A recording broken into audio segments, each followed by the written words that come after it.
So, the moment we've all been waiting for is my top 100 films of all time, my top 100 favorites. Now, disclaimer, guys, this is my opinion. I'm not saying it's objective fact that these are the 100 top films ever made. I'm not saying that. These are just my 100 favorites. So, and all of these movies, I would say, objectively have the movie magic, though. All of them do. I don't need to say it every time I talk about a film with this segment. I'm not going to do that. Just know that they all have the movie magic, and these are all my opinion, like everything I do. So, starting from the tippy top, the 100 spot goes to Zombieland. Zombieland is my 100th favorite film of all time. Directed by Ruben Fisher, stars Jesse Eisenberg, Woody Harrelson, Emma Stone. I forget what the other chick's name is. Let me check for you real fast. Abigail Breslin. The four of them. So if you're unfamiliar with Zombieland, it is sort of a comedic adventure horror, I guess, film, which is like it's a post-apocalyptic film, or it's a zombie apocalypse film, but it's also in a vein of like a comedy. So I would definitely, it's very like comic booky-esque feel to the film. All the actors are hilarious in really amazing ways. Woody Harrelson is my favorite character. He's one of my favorite characters ever. Tallahassee, right? Yeah, Tallahassee. They all are named after their states that they're from, which I thought was really cool. So, yeah, plus Jesse Eisenberg has his, I forget what the number of like roles that he has to surviving the apocalypse. Those segments of the film are hilarious. So that was always good. It's just kind of like a sort of like satiristic look at a zombie apocalypse through characters, but also kind of like my criticisms with Big Time Adolescence. Every character in this film I care about, and they're relatable, and they're hilarious, but also kind of badass at the same time, and they're characters that you root for through this. So that's kind of why I love it so much. One, because it's funny, it's hilarious at times.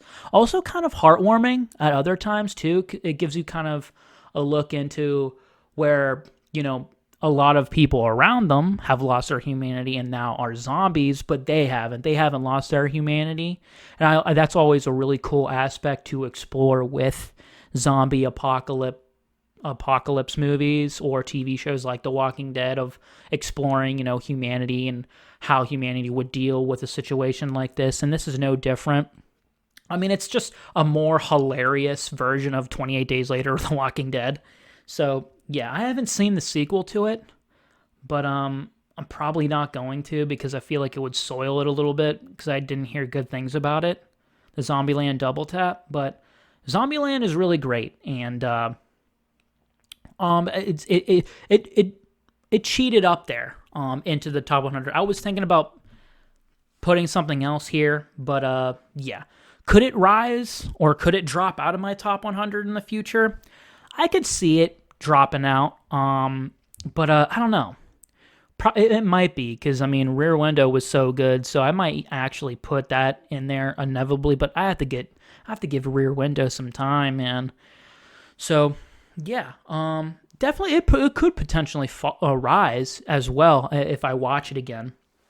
So with that, I'm going to move on to my next one. Number 99, I have Forrest Gump. I know Forrest Gump is a very critically acclaimed film, and I know it's probably in a lot of people's top 10, but not me. I think I love Forrest Gump. That's why it's here, and it's a phenomenal film.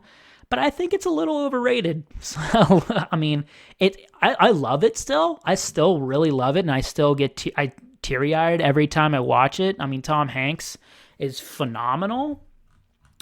I think Robin Wright is also amazing. So, but what the hell? I'm trying to look up Forrest Gump, and now it's just giving me Forrest Whitaker, which makes sense because it's IMDb.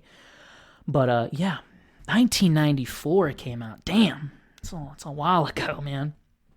But yeah, I mean, it's directed by one of the best directors in Robert Zemeckis. He did the Back to the Future franchise, which may or may not be higher in this list. But yeah. I mean, this film is still amazing. Could it rise? Probably not.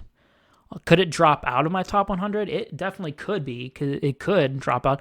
I think it's overrated because I've seen it so many times. Like I couldn't count on both of my hands the amount of field trips that I've taken in school or on random like extracurricular activity trips. I was in marching band, so I don't know why I said extracurricular activities when I could have just said marching band. I'm a fucking nerd. I mean, come on. I'm a band geek. I was, at least. But like every time we would go somewhere, we would put Forrest Gump on. And I'm like, oh my God, again? Again with the Forrest Gump? So I think I've overwatched this one a lot. So, but I mean, again, it doesn't take away my love for it. And I will always love Forrest Gump, so... I know it's probably surprising that it's so low. It's weird. I'm gonna say low. I'm gonna say 100 is low, 1 is high on the list. That's what I'm gonna refer to. But it's very low on the list, but it's still on the list. So moving on, number 98, I have Event Horizon. So I know a lot of people may not like this movie.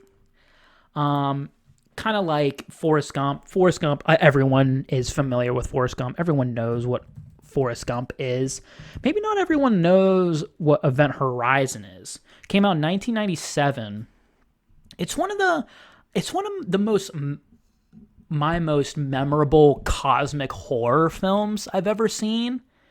Sort of like it's not Alien. It's not as good as Alien. I mean, spoiler alert, Alien and Aliens are pretty fucking high on this top 100 list.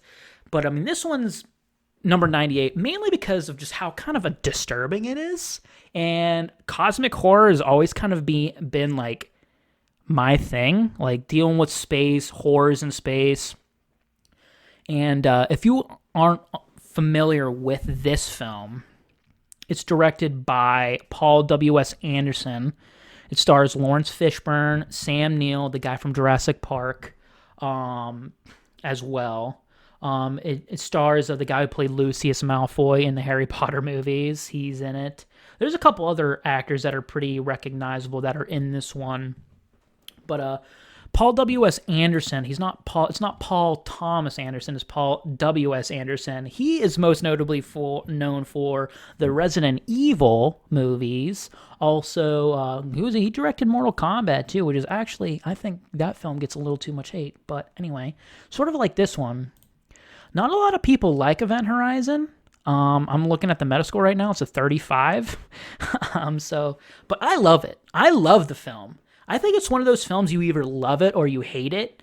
I would say like if Alien is kind of your thing and you like sci-fi and you like horror movies as well, definitely check this one out if you haven't. I'm sure you have though.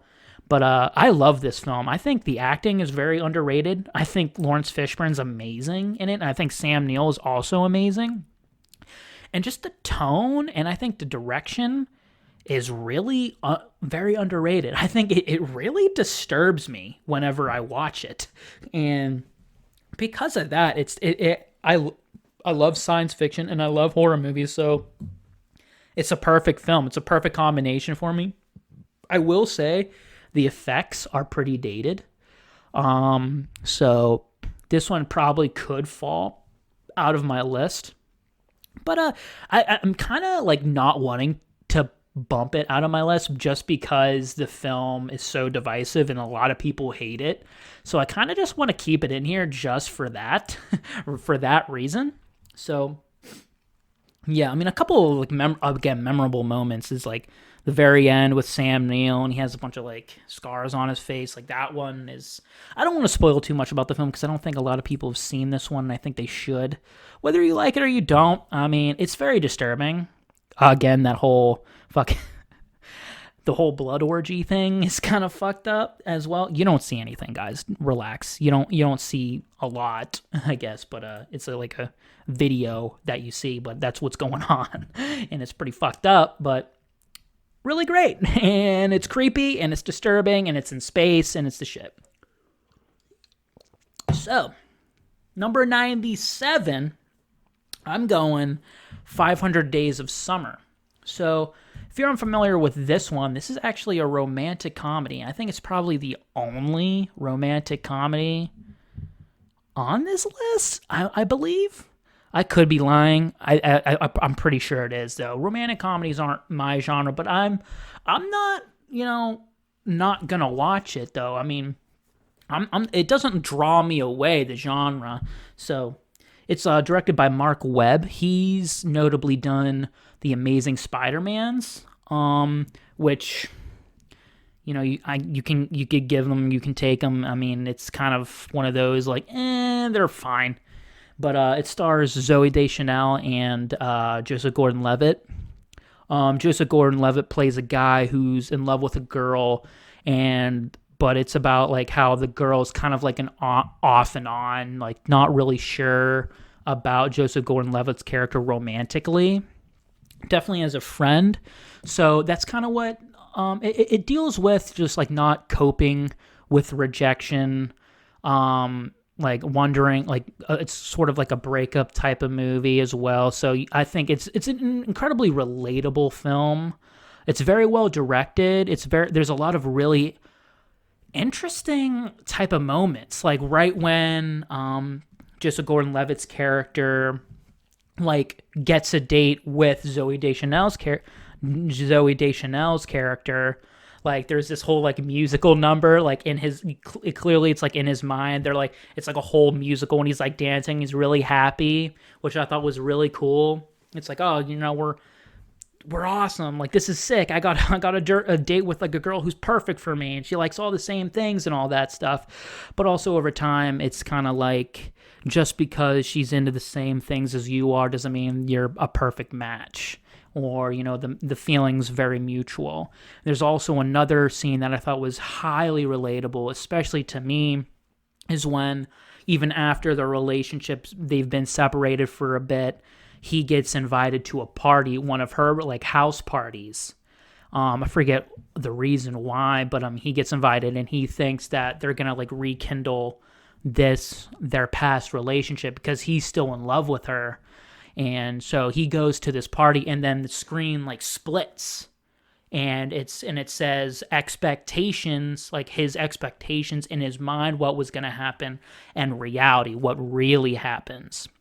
And they're very different, and it's so relatable because we all have these expectations of what's going to happen in life, especially when it comes to either, if you're a girl with a dude who you like, a guy crush that you like, or like if you're a guy and a girl crush that you like, and, you play a bunch of stuff out in your mind, whether, this is going to work. And of course it's going to work because your expectations are, it's like, oh, I'm going to ask her out, she's going to say yes, and we're going to live happily ever after.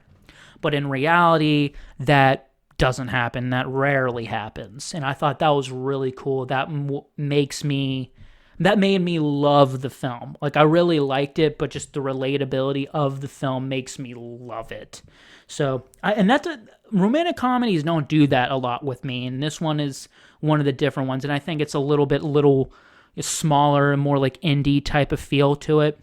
So if you haven't checked this one out and what I've talked about kind of intrigues you, definitely check this one out. This one, 500 Days of Summer, is phenomenal. All right, so the final film I'm going to talk about for this one will be number 96, which is Wizard of Oz. Now, a lot of people probably have this one higher because it's a classic. I mean, it's Wizard of Oz. But again, this is my personal list. Sorry, I don't want to talk over here. I want to talk right here. I do like this mic. This mic's really good. It kind of blocks out things over here. And it's kind of nice. I like that. But yeah, so classic film. I definitely think it's the best musical film ever made. I think it always will be.